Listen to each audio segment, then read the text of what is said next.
Hey, good morning, everybody. It's going to be a beautiful morning here in Idaho. Uh, Not so much about noon on. It's going to be 109 today, they say. But I just want to talk to y'all. Tell you a true little story right here. You got your coffee, right? Okay. Sit down here with me for a minute. I'm going to sit right down here, wherever that chair is, right there. I'm going to tell you a story, true story, about a biker. Me. Uh, I don't know if any of you have done this or not, but I hopped on the bike one time, long time ago. Uh, you ever got fired and quit at the same time from a from a job? You know what I mean? Hey, you're fired. No, you ain't fired me. I quit. That kind of thing. Well, yeah, did that one day and had a little drink that night. Next morning, I woke up as my wife is going to work, and I said, I'm going for a ride. I might be gone for overnight. She goes, okay. She was too busy to even talk about it. So I got up and I got my bike. If I got a picture of it, I'll put it on here. I'm sure I got one. I got on this bike here, like I said, picture here somewhere, and threw some gear on it. Not a lot of gear, just a sleeping bag, stuff you need to overnight it. And headed for the freeway. Didn't know which way or where I was going.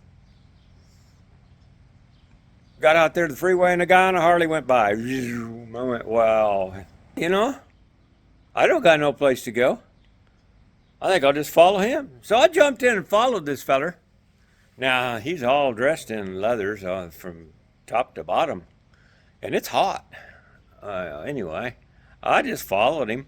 And ended up going about 100 miles before we even stopped. I just tagged right in behind him. He didn't care. We were just riding. Didn't know each other, but we're both on two wheels. Both on Harleys, really. Went on down there about 100 miles, got some fuel, stopped and talked, and found out he was dressed in leathers because he was allergic to bee stings, so he had to always wear leathers, and deathly allergic to them. So, anyway, we rode more. I think I rode about 300 miles, that feller, that day. He went his way. He went on down to Colorado, and I headed out towards Wyoming. We were in Salt Lake at the time, by the time we got split up, and I headed on over to Wyoming that way. Spent the night down there in Salt Lake. Rode on down the road. Met some fine people in Cheyenne from Canada. Invited me for cake and whiskey. Somebody's birthday. That's a way to celebrate. I rode with them for. It was a full day, so probably 400 miles or whatever. Rode with them. Anyway, long story short, I was on the road for about 5-6 days. And Vicky was starting to get a little angry with me. So I thought I better head home. By the time I got home, it was 5 or 6 days, I think, by the time I got back to where I started. But the thing about it is, I didn't know these folks. I don't know their names now. It didn't matter. We were just all on motorcycles, all enjoying what motorcycle riding has to offer you. And I was thinking about that this morning, because I ran into a guy in a store, and he was working there, and he had fake eyelashes on and a little weird looking, you know what I mean, Vern?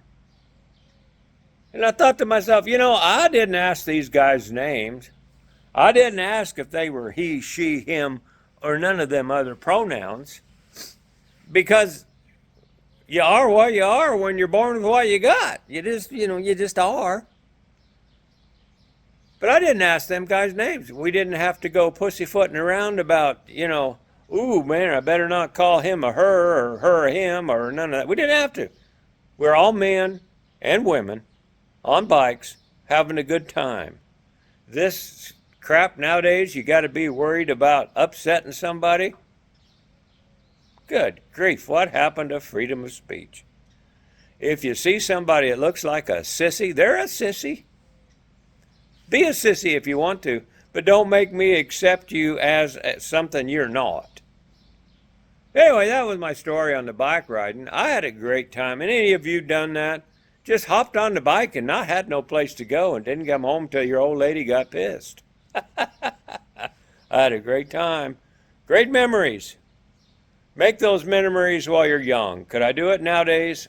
I'd probably have to motel it. I don't know if I could do that pup tent anymore. But go make some good memories, guys. Ride that motorcycle. Hey, I'm glad you stuck with me. Hope you had that cup of coffee. You should be just about done with the coffee, and you're definitely done with me. See you in Sturgis real soon, guys.